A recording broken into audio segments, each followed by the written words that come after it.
Señor le bendiga, hermanos. Es un privilegio nuevamente el poder compartir y poder predicar su palabra. Y como muchos de nosotros sabemos, corresponde el Salmo 127. Y por eso le invito a que si le es posible me acompañe a leer este salmo. Un salmo bastante significativo, un salmo bastante especial. Y espero en el nombre del Señor de que este salmo arroje luz a cada uno de los aspectos de nuestra vida terrenal, aquí en la tierra. Y leo la palabra del Señor con la bendición del Padre, el Hijo y el Espíritu Santo. Dice la palabra del Señor: Si Jehová no edificare la casa, en vano trabajan los que la edifican. Si Jehová no guardare la ciudad, en vano vela la guardia. Por demás es que os levantéis de madrugada y vayáis tarde a reposar, y que comáis pan de dolores, pues que a su amado dará Dios el sueño. He aquí, herencia de Jehová son los hijos, cosa de estima el fruto del vientre. Como saetas en mano del valiente, así son los hijos habidos en la juventud. Bienaventurado el hombre que llenó su aljaba de ellos, no será avergonzado, cuando hablare con los enemigos en la puerta. Como dije al comienzo, esto es un salmo bastante especial, un salmo que deja un gran mensaje. Pero así como es especial y deja un gran mensaje, también se puede considerar un salmo que puede causar y infligir dolor en cada una de nuestras vidas. Y normalmente la palabra es lo que la palabra de Dios debería causar en nosotros. Debería infligir dolor.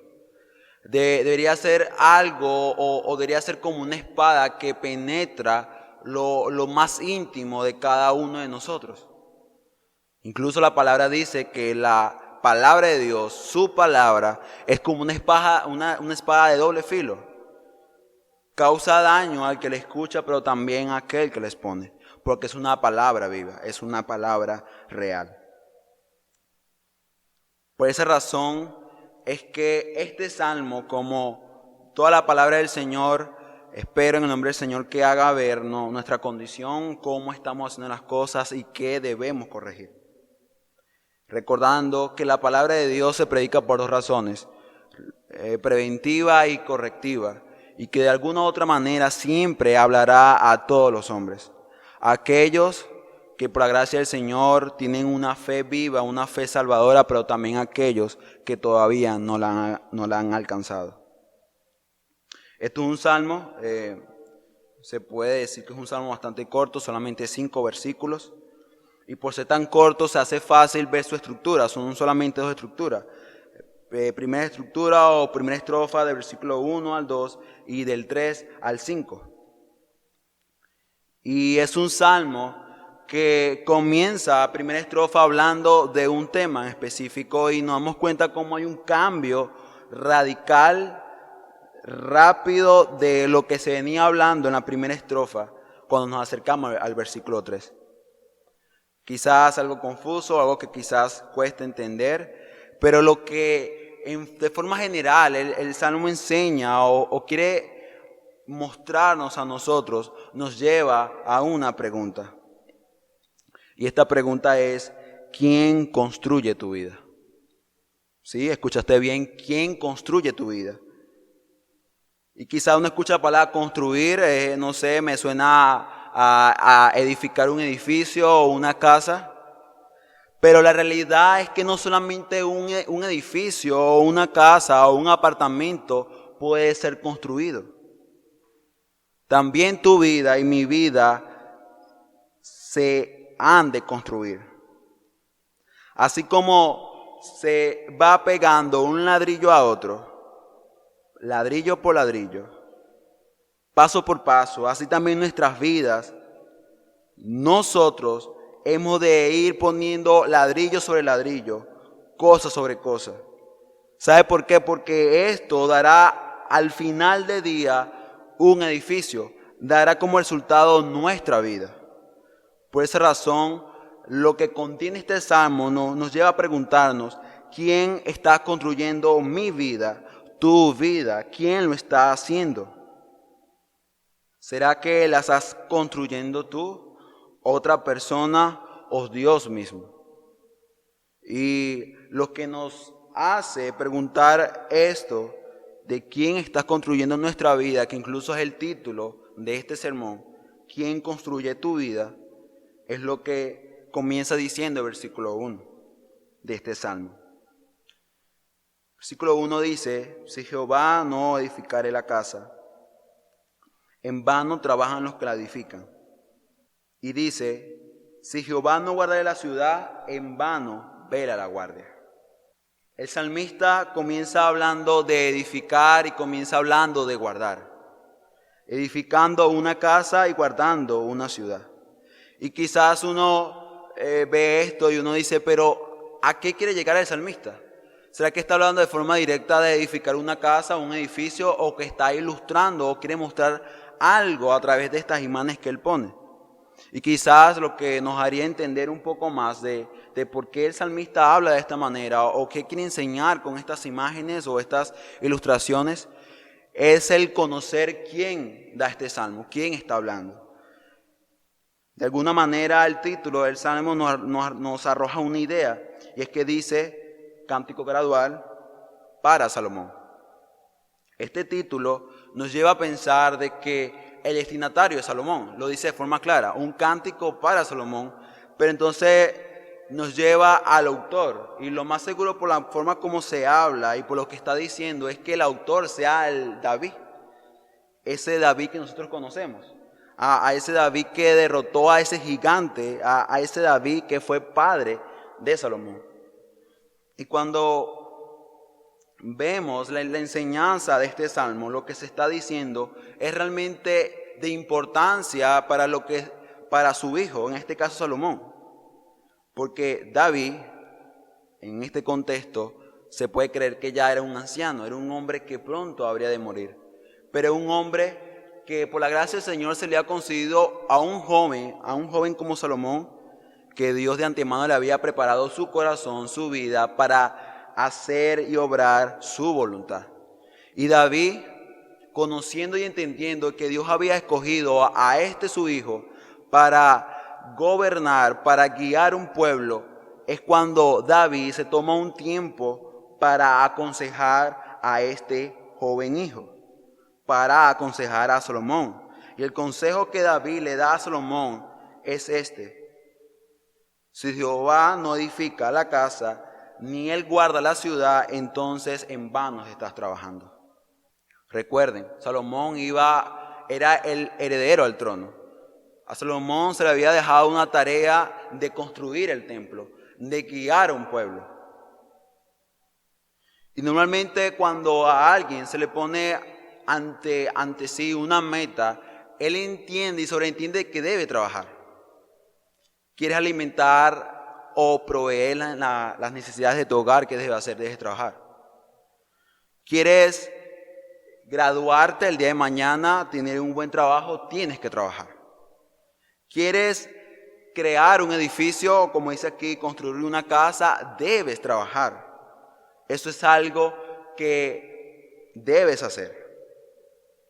Pero hay un problema, y el problema que muestra el pasaje aquí no es que se trabaje o se deje de trabajar, porque uno quizás puede ver aquí el texto y pensar, entonces el pasaje me está llamando a que no trabaje.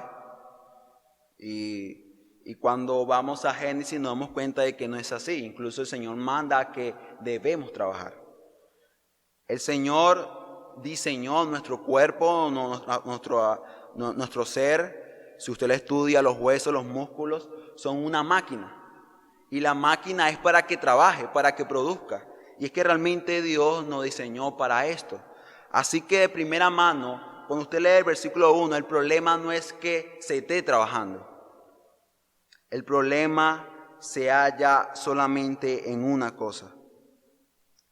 Y como lo dice el versículo 1, En vano se trabaja, en vano se guarda, cuando Jehová no está ahí presente, cuando Jehová no está de su lado. David le dice a Salomón, debe trabajar. Salomón, hijo mío, debes trabajar.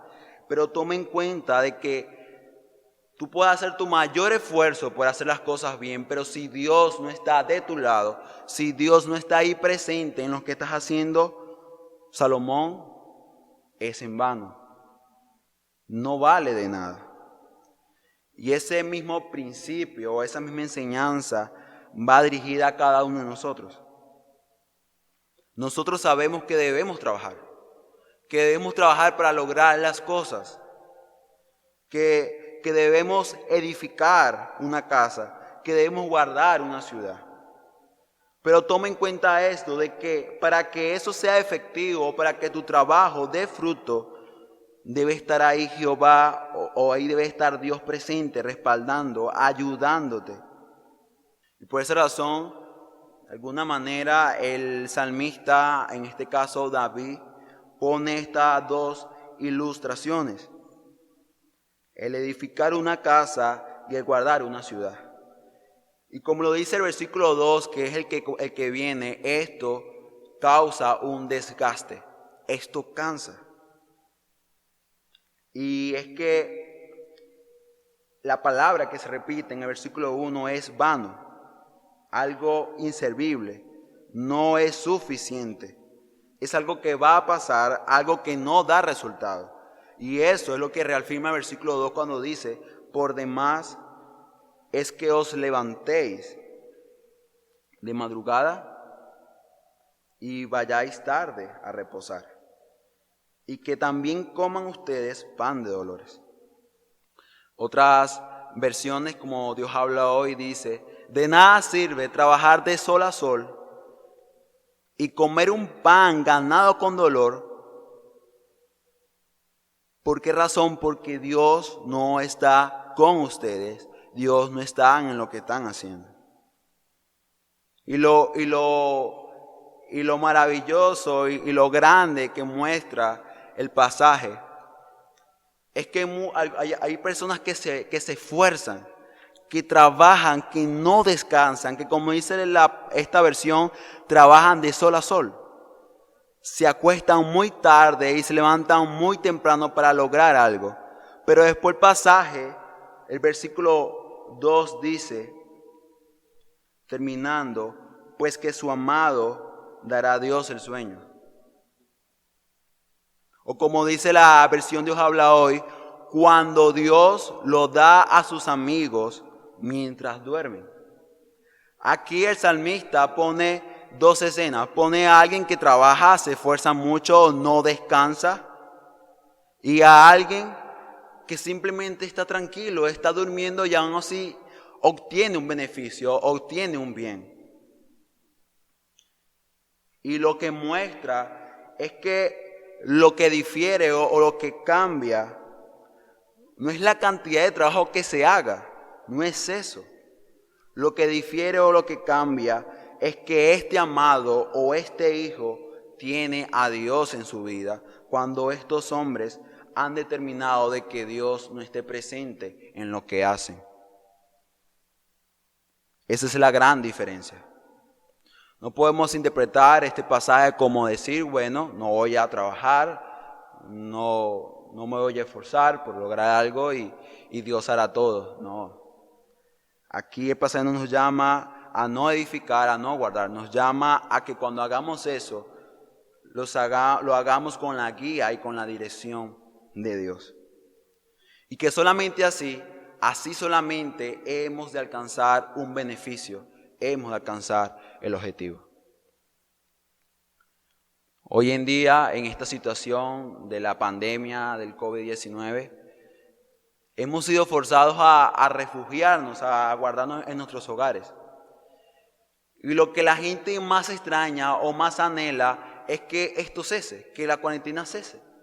Y es que la gente se siente incómoda en sus casas porque están acostumbradas a vivir una vida agitada. Del trabajo a la casa, de la casa al trabajo. De levantarse muy temprano y acostarse muy tarde por el trabajo, porque se sienten productivos, porque cada vez que van a la universidad, cada vez que van al trabajo, ellos trabajan y se esfuerzan con una esperanza. Y esa esperanza es conseguir el bien suyo propio, conseguir el bien de sus queridos. Y lo hace con esperanza, aunque él no ve que está alcanzando su objetivo, él sigue trabajando, se sigue esforzando. Hace como dice el versículo 1, edifica, trabaja, no descansa, se levanta muy temprano y se acuesta muy tarde. Pero ¿sabe cuál es el problema, querido amigo y hermano? Es que si Dios no está con usted, si Dios no está de su parte, si Dios no es el que está edificando tu vida o guardando tu vida, el trabajo que tú hagas o que yo haga de manera personal no va a valer nada. No servirá de nada. El salmista lo que nos está llamando, y es un mensaje bastante importante, es que Dios debe estar presente en nuestras vidas. Eso es lo que está pidiendo aquí el salmista.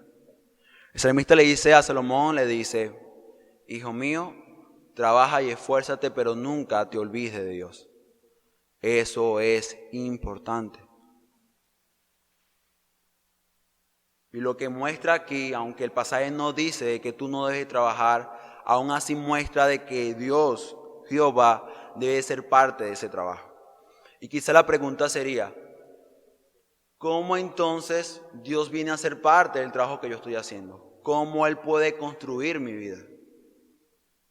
Porque si tú estás viendo cómo tu vida está fracasando, cómo la construcción de tu vida, a pesar de la esperanza que tú tienes que se logre algo, se está cayendo o se está destruyendo, o que si simplemente sigues corriendo y te sigues esforzando, esperando de que logres algo, déjame decirte que si Dios no está en ese trabajo, no sigas, desiste. Un predicador una vez dijo que un alto coronel, este predicador era un doctor, un alto coronel, un hombre de renombre para su nación, ya estando en el lecho de su muerte lo llama. Y este hombre lo atiende como un doctor, pero él también reconoce y entendía que también era un siervo del Señor, de que sin importar la condición o el momento, él debería de predicar el Evangelio. Y eso es lo que hace. Y lo hace con una pregunta bastante simple. Le pregunta a este hombre que durante toda su vida había obtenido lo que todo hombre pueda anhelar. El hombre anhela riqueza, el hombre anhela fama, el hombre anhela posesiones. Lo que todo hombre puede anhelar, este hombre lo había obtenido durante toda su vida. Y este predicador, este doctor le pregunta a este hombre, ¿sientes que has logrado algo? ¿Te sientes satisfecho con tu vida? Y este hombre tristemente le responde a este doctor, a este hombre del Señor, le dice, no, me he dado cuenta de que aunque he trabajado mucho, no he alcanzado nada.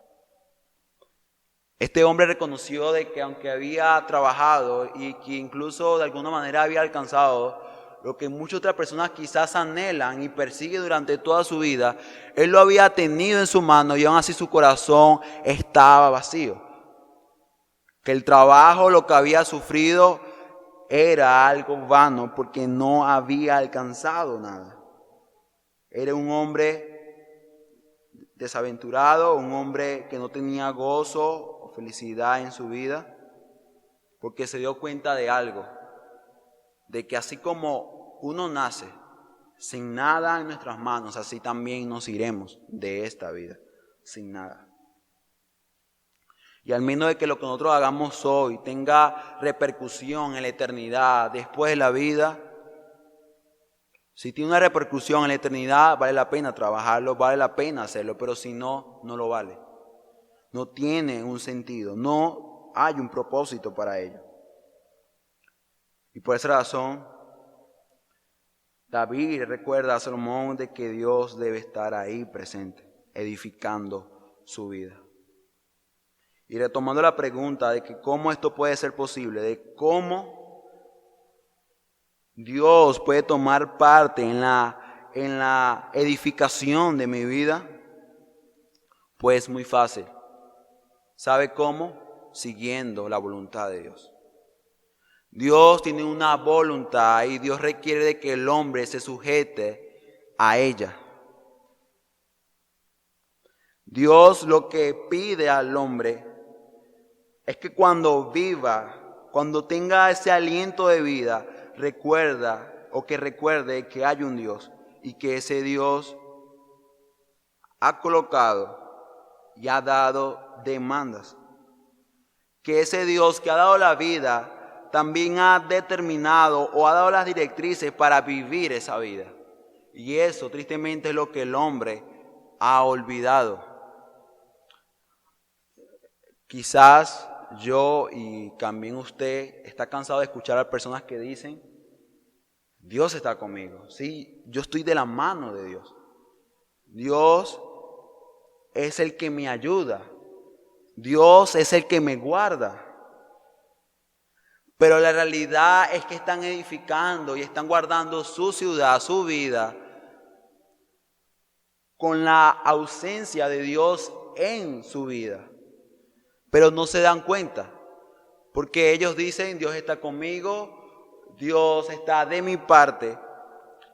Y ellos dicen de que Dios edifica su vida cuando no lo es así. Y es que son personas de que ignoran o violentan las ordenanzas y los mandamientos de Dios en su palabra. Entonces la pregunta es, ¿cómo tú piensas de que así va a ser edificada tu vida? ¿Cómo Dios va a tomar parte en la construcción de tu vida? Muchas personas en la vida buscan o tratan de conseguir un propósito para la tal. Quizás piensa, el propósito está en criar a mis hijos, guardar a mis hijos. Mi propósito es para alcanzar, ser una persona reconocida, marcar la historia. Siempre la gente busca un propósito y un porqué de su vida. Y cuando nos acercamos a la palabra de Dios, podemos conseguir de forma clara que el propósito de tu vida y de mi vida es de que nuestra vida glorifique y exalte el nombre del Señor. De igual manera como David le dice a Salomón, acuérdate de tu Dios, de tu Señor, en lo que haces. También Dios se lo dice a su pueblo en Deuteronomio. En Deuteronomio capítulo 8, versículo 11, Dios le dice a su pueblo, cuídate de no olvidarte de Jehová tu Dios, para cumplir sus mandamientos, sus decretos, sus estatutos, que yo te he ordenado hoy. Dios le dice a su pueblo, no te olvides de mí. Se lo dice porque ellos iban a entrar en una tierra que Dios de antemano le había prometido, es la tierra de Canaán. Una tierra donde fluía leche y miel. Una tierra donde habrían de obtener todas las bendiciones y las gracias que Dios había preparado para su pueblo. Pero Dios le dice a su pueblo, no te olvides de mí. ¿Sabe por qué? Porque el olvidarse de Dios era igual a olvidarse lo que Dios había demandado de parte de ellos. Y lo que Dios demandó es una sola cosa y es realmente importante, es obediencia. Es hacer la voluntad de Dios. Es el que Dios no sea simplemente una definición, sino también una realidad en ellos. De que Dios estuviera de forma activa en todo lo que ellos hacen. ¿Y sabe cómo se logra esto? Cuando nosotros obedecemos su palabra. Porque cuando obedecemos su palabra, cuando obedecemos los designios de Dios, estamos haciendo su voluntad. Muchas personas, cuando tienen problemas, van al psicólogo. Van a su mejor amigo. Van a personas de que ante una sociedad se creen de que pueden aportar soluciones a las problemáticas de su vida. Pero ¿sabe qué usted hace cuando compra algún producto o un electrodoméstico y al parecer no funciona muy bien? ¿Usted qué hace? Usted agarra su teléfono y llama a aquel que ha fabricado ese equipo. ¿Por qué razón? Porque él lo fabricó y él entiende qué está sucediendo. Él entiende para qué fue creado, con qué propósito fue hecho. Y también nosotros hemos de hacer lo mismo con nuestras vidas. Algo anda mal con tu vida, algo no está bien en tu vida, entonces ve a Dios. Ve a Dios, porque Dios es el que te ha dado la vida. Él te la ha dado y solamente Él sabe cómo solventar y solucionar los problemas que por causa del pecado han surgido en tu vida.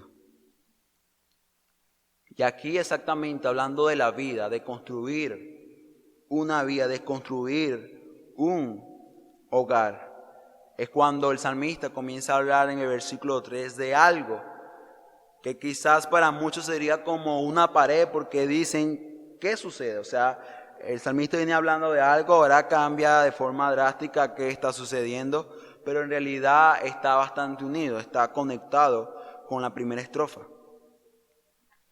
Es que el salmista aquí dice, he aquí, herencia de Jehová son los hijos.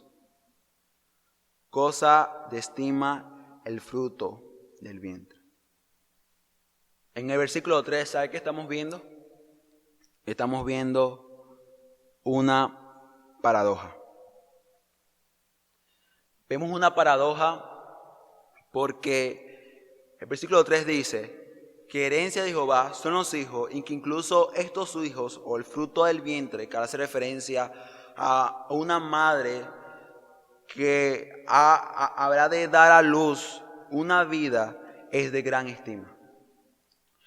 Y si se recuerda, la palabra paradoja hace referencia a algo que contradice el sentido común, que contradice el pensamiento que normalmente tienen las personas acerca de algo. Y por esa razón yo pienso, y quizás la gente puede ver en el versículo 3, que el versículo 3 es una paradoja, es algo contra lo que el hombre piensa o el hombre ve. ¿Sabe por qué razón? Porque Dios dice, los hijos son una herencia de Jehová. El Señor dice en su palabra, versículo 3, de que es de gran estima, es de gran valor. Dicen que los hijos son una gran bendición y sabe que ve la sociedad, ve lo contrario. Ven a los hijos como un estorbo, como un impedimento para lograr sus objetivos. El hombre, la sociedad actual, ve a los hijos como una amenaza, como algo que no debió haber existido. O si no, veamos cómo se le hace una fuerte propaganda al abortar niños, con la excusa, la justificación falsa de que es lo mejor para esa mujer. ¿Y sabe algo? Aunque para ti esto sea una paradoja, es la realidad. Es la verdad.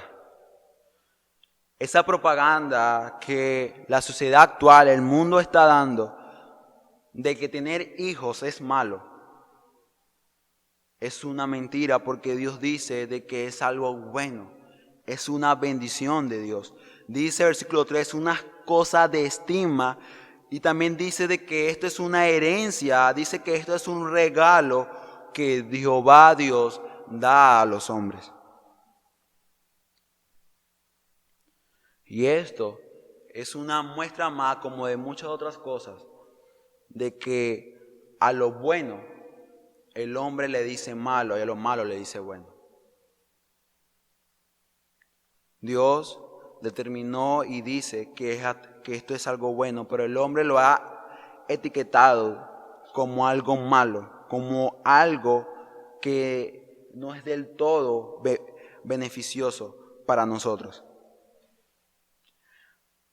Pero el salmista, cuando dice aquí que herencia de Jehová son los hijos y de estima el fruto del vientre, muestra una realidad que en la antigüedad el hombre entendía y comprendía, que actualmente se ha perdido. El pueblo de Israel, de forma específica, entendían de que cuando había un matrimonio y ese matrimonio producía una descendencia, en este caso hijos, eso se veía como una bendición de Dios. Por lo tanto, el que haya una unión matrimonial y no hubiera hijos se veía como lo contrario a una bendición. Y lo contrario a una bendición es una maldición. Entonces vea lo importante del hecho de tener hijos, de que esto es una providencia divina de Dios mismo, es algo que Dios le place dar a los hombres. Y quizás a este punto usted dirá, pero ¿cómo esto se conecta con la primera estrofa? Y se conecta con el hecho de que el versículo 1 nos dice de que si Jehová no está presente en nuestra edificar, en la edificación de esa casa, en el trabajo del edificador, eso no vale de nada. Y es que la forma de edificar una casa no es simplemente pegando ladrillos, vaciando columnas. La otra manera y la otra forma de edificar y formar una casa es teniendo hijos. Y por esa razón, las ilustraciones que continúan, vienen, versículos 4 y 5, siguen mostrando y nos siguen diciendo que es una bienaventuranza el tener hijos. Y nos lo dice por qué. Primera ilustración, versículo 4, porque los hijos saben cómo son, como saetas en manos del valiente. Dice, así son los hijos habidos en la juventud. Versículo 5 también dice, bienaventurado el hombre que llenó su aljaba de ellos, no será avergonzado cuando hablare con los enemigos en la puerta. Lo que se nos presenta aquí en estos versículos son los beneficios y el por qué el hombre es bienaventurado cuando tiene hijos. Primera ilustración dice, porque estos hijos son como saetas. Y cuando tú buscas esta palabra saeta, hace referencia a flechas. Dice, son como flechas en las manos de un valiente. Y quizás uno puede decir, pero no entiendo a qué se refiere. Para entender esto, hemos de entender cuál es el uso de estas flechas, de estas saetas. Debido a los conflictos y las guerras que el hombre ha tenido desde el principio, por diferentes razones, el hombre ha tenido que defenderse y ha tenido que atacar a otros. Y al pasar del tiempo, el hombre ideó una arma, y esta arma fue el arco. Pero dígame usted que es un arco sin flecha. No es nada, no sirve de nada. Por esa razón dice que es una bienaventuranza y es algo bueno cuando se tienen estas flechas. Y ahora la pregunta sería, ¿pero cómo se usan estas flechas? ¿Con qué fin se usan? Bueno, el beneficio antiguo de la flecha, de tener un arco con flechas, era que si tú tenías un objetivo, en este caso el enemigo, y físicamente no se te era posible alcanzarlo, entonces tú usabas estas flechas, o usabas tu arco con estas flechas y lo alcanzabas. O sea que aunque tú no podías llegar a él, alguien sí llegó a él y le causó daño. Y esto también se ve con respecto a los hijos. El salmista dice que es algo de estima, es algo bueno, porque en la antigüedad, cuando alguien tenía hijos, de forma representativa, ellos pensaban y decían que ellos seguían viviendo a través de sus hijos. Y que si él tenía hijos y sus hijos tenían hijos, hijos de los hijos, esa descendencia iba a continuar. Así que su presencia en la tierra continuaba. y también continuaba esos herederos que habían de poseer la tierra que se le había sido otorgada por Dios mismo. Porque las tierras en la antigüedad no se vendían, simplemente se cedían a los descendientes. Por lo tanto, era algo bueno. Y es que estos hombres humanamente sabían de que en algún momento tendrían que morir. Iban a partir de la tierra, pero sabían y entendían que sus hijos iban a seguir su legado. Que ellos iban a seguir manteniendo el nombre y el estatus de su familia en la tierra. Pero recuerde, es una arma de guerra. Y las armas de guerra también son para defenderse. Y por esa razón dice que bienaventurado es el hombre que tiene su aljaba, y hace referencia al lugar donde se colocan las flechas. Bienaventurado el hombre que las tiene llenas, o sea que tiene su saco lleno de estas flechas.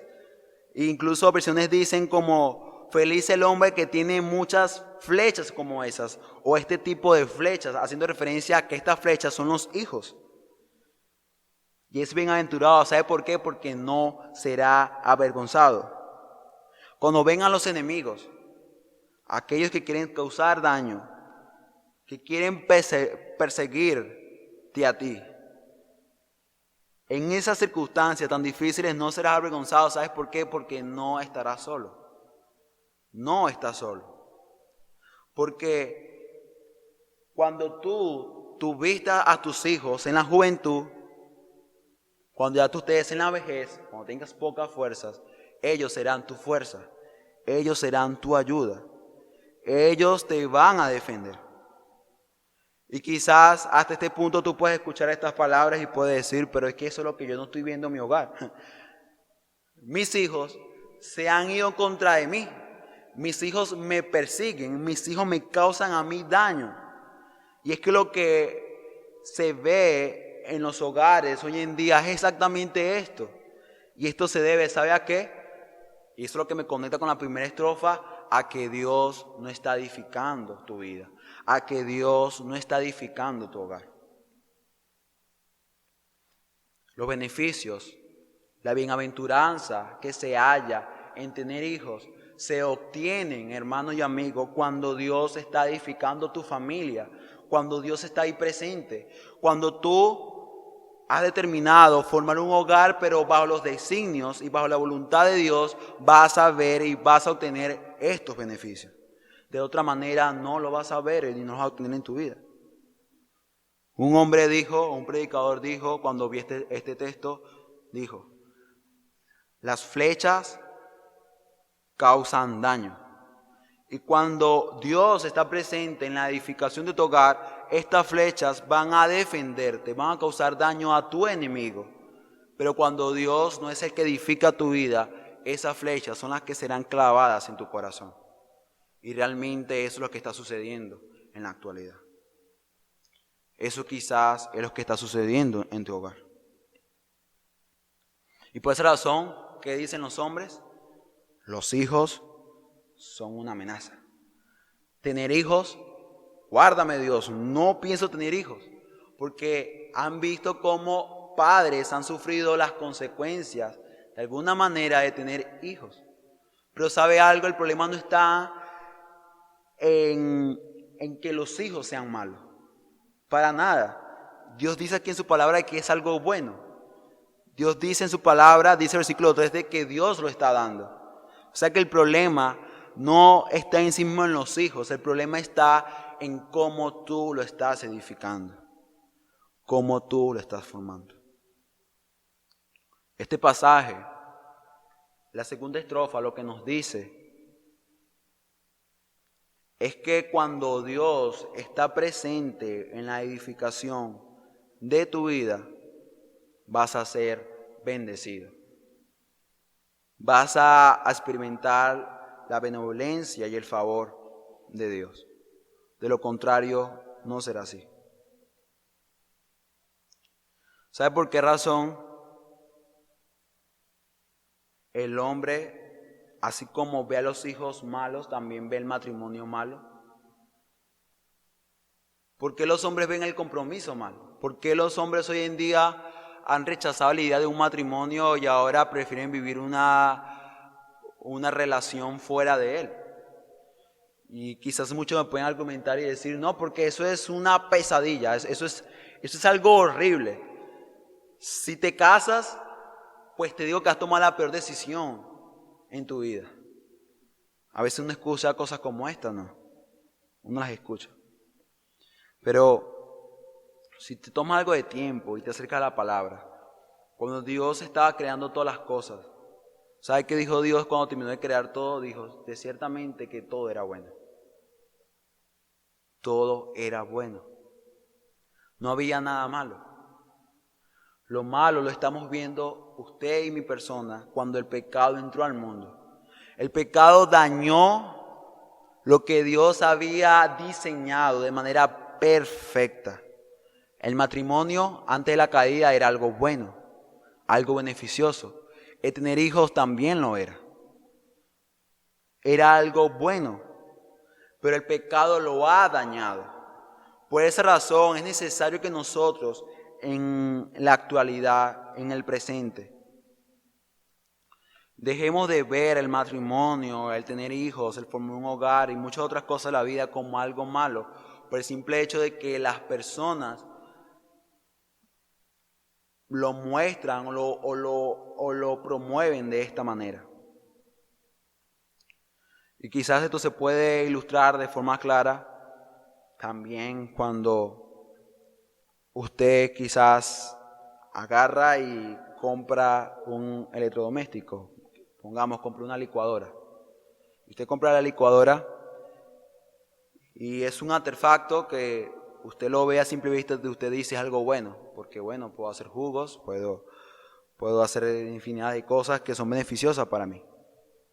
Pero quizás alguien puede pensar de que la licuadora es mala, porque quizás licuando algo, por no dar el uso correcto a las cosas, o no usar de forma correcta la licuadora, se cortó un dedo o se lastimó con el vaso. Alguien puede decir, esa licuadora es mala, pero dése cuenta de que no es mala, fue que usted le dio un uso incorrecto a aquello que era bueno.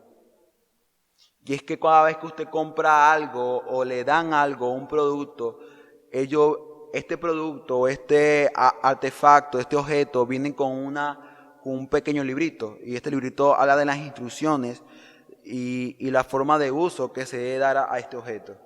Y siempre se dice, al final de estas páginas se pone algo y es una advertencia y dice, cualquier uso que se le dé fuera de las indicadas en este manual, no nos hacemos responsables. Y sabe algo, lo mismo sucede con el matrimonio, con la crianza de los hijos, lo mismo sucede con la edificación de tu vida, de cómo tú llevas tu vida. Dios ha prometido bendiciones grandes a aquellos que obedecen sus mandamientos, a aquellos que obedecen su palabra. Y hoy en día vemos como personas, como hogares, como la sociedad va rumbo a la destrucción. Vemos matrimonios dañados, vemos hogares dañados, vemos vidas dañadas, vemos vidas rotas.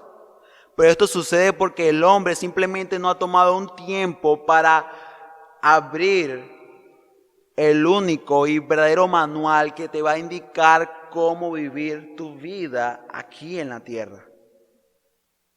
A eso es a lo que David se refería a Salomón cuando dice, quiere edificar tu vida, hazlo, trabaja, pero que Dios esté ahí presente. ¿Quiere casarte? Pues toma en cuenta lo que Dios dice acerca del matrimonio, cómo debe vivir el matrimonio.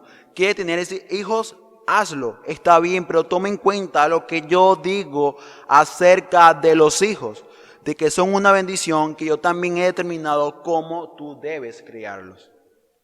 Pero no, nosotros somos lo suficientemente orgullosos para no acatar y escuchar lo que Dios dice en su palabra. Y eso es algo bastante triste, porque después, cuando vemos las consecuencias de nuestras acciones, decimos, Dios, ¿por qué permites esto? Comenzamos a echarle la culpa a Dios de nuestras desgracias y decimos, Dios, ¿por qué permites esto? Señor, ¿por qué ¿Por qué me has hecho esto? Y es que el hombre no se da cuenta de que el problema no está en Dios. El problema él está en la decisión que tú has tomado. En que tú has decidido a construir tu vida, a vivir la vida que Dios te ha otorgado aquí en la tierra a tu manera, como tú piensas y crees que es correcto. Y aquí es cuando viene una resolución y una meditación de quién está realmente guiando tu vida, lo que tú haces, quién lo está haciendo.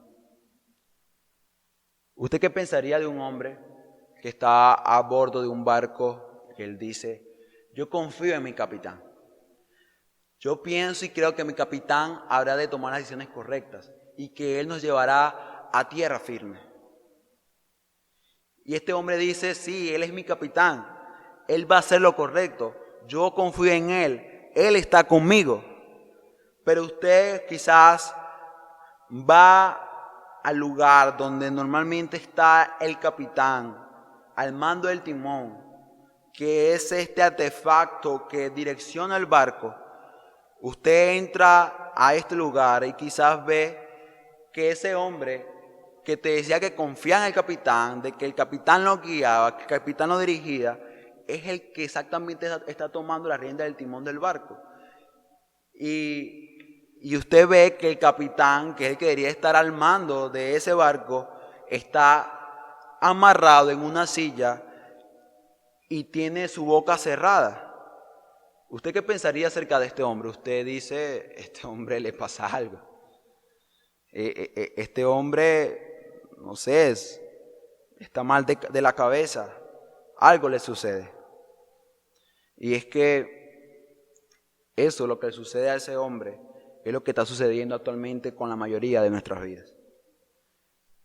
Estamos cansados de decir, incluso de escuchar, de que Dios está conmigo, que Dios guía mi vida.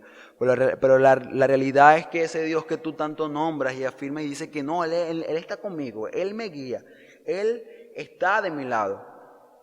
Ese Dios viene siendo este capitán, es un mero espectador de lo que tú estás haciendo. Y sabes, es algo lógico y entendible que la persona más apta para guiar este barco es el capitán. Es un hombre que ha sido instruido para ello, es un hombre que vive en el alta mar, es un hombre que te puede guiar con seguridad a tierra firme. Pero no, simplemente tú pensaste o creíste que tu pensamiento o tu forma de llevar la vida era lo más correcto. Pero ¿sabe qué pasará con la tripulación de aquel barco cuando este hombre toma el timón? Lo más lamentable sería de que simplemente nunca llegaran a tierra firme. Y esto traía consigo incluso la muerte. Y es lo mismo, querido hermano y amigo, que está sucediendo actualmente con cada uno de nosotros. Hacemos las cosas, voy a trabajar, voy a estudiar, todos los asuntos de nuestra vida están siendo guiados no por Dios, sino por lo que nosotros pensamos que está bien y que está correcto. Pero recuerde, usted no es la persona más apta para llevar las riendas de su vida. La única persona apta es Dios mismo, solamente Dios. Y ese Dios hay que estar esperando de que usted diga, toma el timón. Toma el timón de mi vida, guía mi vida y haz tu voluntad en mí. Quizás alguien podría decir, ¿y cómo logro eso? ¿Cómo comienzo a edificar mi vida con la ayuda de Dios? ¿Cómo yo logro que Dios comience a construir mi vida? Que Él sea el que guíe mi andar. ¿Sabe cómo se obtiene eso? Eso se obtiene a través de Cristo. Porque es imposible que usted comience a construir una casa si primeramente no hay un fundamento. Si no hay un buen fundamento, si no hay unas buenas columnas para comenzar a poner esos bloques. igual manera, Jesucristo, es aquel que murió en la cruz del Calvario para que tú ahora puedas obtener estas bienaventuranzas. Para que tú puedas obtener la mayor gracia y favor que Dios le puede otorgar al hombre, y es la salvación de la condenación que acarrea su pecado. Muchas personas asientan y dicen, sí, Dios me bendice porque me ha dado trabajo, me ha dado hogar, me ha dado una casa, pero la gente no se da cuenta de que el simple hecho de conformarse con eso, el decir, sí, Dios está conmigo, Dios me suple esto y aquello, el decir eso y simplemente quedarte con eso es quedarte con las obras. Y digo que te quedas con las obras porque Dios soberanamente le ha placido en su providencia divina el otorgar al impío y al justo lo mismo, vida, quizás salud, quizás un hogar, alimento. Pero Dios lo que realmente quiere regalarle, porque es un regalo, porque es una gracia, lo que Dios realmente le quiere otorgar al hombre es la salvación, es una vida eterna. Y justamente ahí es cuando comienza nuestro trabajo aquí en la vida terrenal, no comienza a ser en vano. Cuando sabemos que lo que hacemos aquí en la tierra tiene una repercusión o un resultado en la eternidad. Muchas personas ven una vida y dicen, yo nací y voy a morir y ahí se acaba todo. Pero una vida así, como decía alguien hace un rato, no tiene sentido. Y es que para que nuestra vida comience a tomar sentido y un real propósito, primeramente debe estar Dios en nuestra vida. Y la única manera para que Dios guíe tu vida y para que tu corazón esté apto y capacitado para obedecer su voluntad es que Cristo primeramente reine en tu corazón. Por esa razón, todo lo que aquí se ve reflejados, estas bendiciones, estas gracias que se ven aquí, incluso las demandas que hay en este pasaje, no podrán ser cumplidas por nosotros al menos que Cristo haya hecho una obra transformadora y regeneradora de cada uno de nuestros corazones. Pidámosle al Señor para que haga esa obra en nosotros y en aquellos que todavía no han alcanzado esta gracia. Y que nos permita ahora sí decirle, Señor, toma el timón de mi vida. Señor, construye mi vida.